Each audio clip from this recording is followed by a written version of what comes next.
दोस्तों, आज हम फिर से साइंस Q&A के सीरीज के साथ आ चुके हैं, जिसका यह दूसरा वीडियो है। इस वीडियो में हम जानेंगे 3 सवालों का जवाब, जो पूरी तरह से साइंस पर आधारित होगा।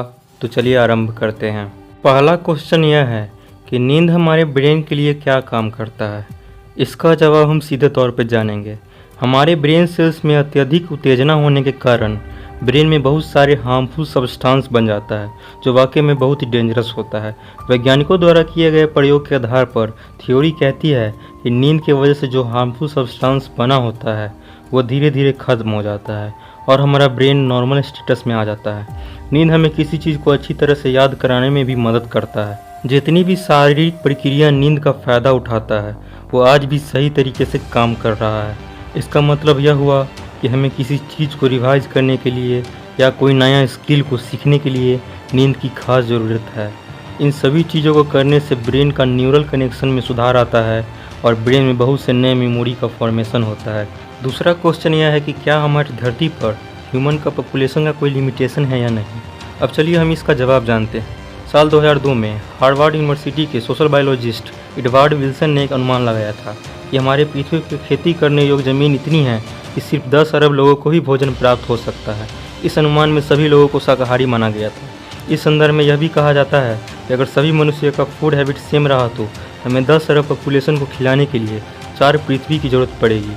हमारे पृथ्वी पर जितना पानी मौजूद है उसमें सिर्फ 3% पानी ही पीने योग्य है। यानी कि पॉपुलेशन बढ़ती है तो उसके साथ साथ पानी की भी समस्या उत्पन्न हो जाएगी। परंतु हम इस समस्या से निजात पा सकते हैं, लेकिन कैसे, तो चलिए जानते हैं। पृथ्वी को जितना सोलर एनर्जी 1 घंटे में प्राप्त होता है, उतना एनर्जी को यूज़ करने में हम पृथ्वीवासी को साल से भी ज़्यादा समय लग जाता है। अगर हम इस एनर्जी को ज़्यादा से ज़्यादा यूज करेंगे तो वो दिन दूर नहीं जब हम समुद्र के पानी को पीने योग्य और बैक्टीरिया एलगी से खाने योग्य पदार्थ बना पाएंगे। हमारी संख्या में दिन प्रतिदिन बिजली की रफ्तार से बढ़ोतरी हो रही है। अगर यही गति रहा तो सन 2050 तक हमारी आबादी 9.7 अरब और सन 2100 तक हमारी आबादी 11.2 अरब तक पहुंच जाएगी। जैसे जैसे देश इंडस्ट्रियलाइज हो रहा है वैसे वैसे इन्फेंट मोर्टेलिटी रेट्स के साथ बर्थ रेट में भी कमी आ रही है। पृथ्वी पर लिमिट पॉपुलेशन की इच्छा हम लोग के अंदर होनी चाहिए, बजाय कि पृथ्वी की लिमिटेशन की। इस सभी बातों से यह निष्कर्ष निकलता है कि पृथ्वी पर पॉपुलेशन का लिमिटेशन तो है, पर कितना है यह अभी जान पाना मुश्किल है। हमारा तीसरा क्वेश्चन यह है कि क्या रेन वाटर प्योर होता है कि नहीं। तो इसका जवाब है नहीं। रेन वाटर कभी प्योर नहीं होता, क्योंकि यह एक बहुत ही बढ़िया सॉल्वेंट है और रेन वाटर में एटमॉस्फेयर का डिजॉल्व गैस हमेशा मौजूद रहता है।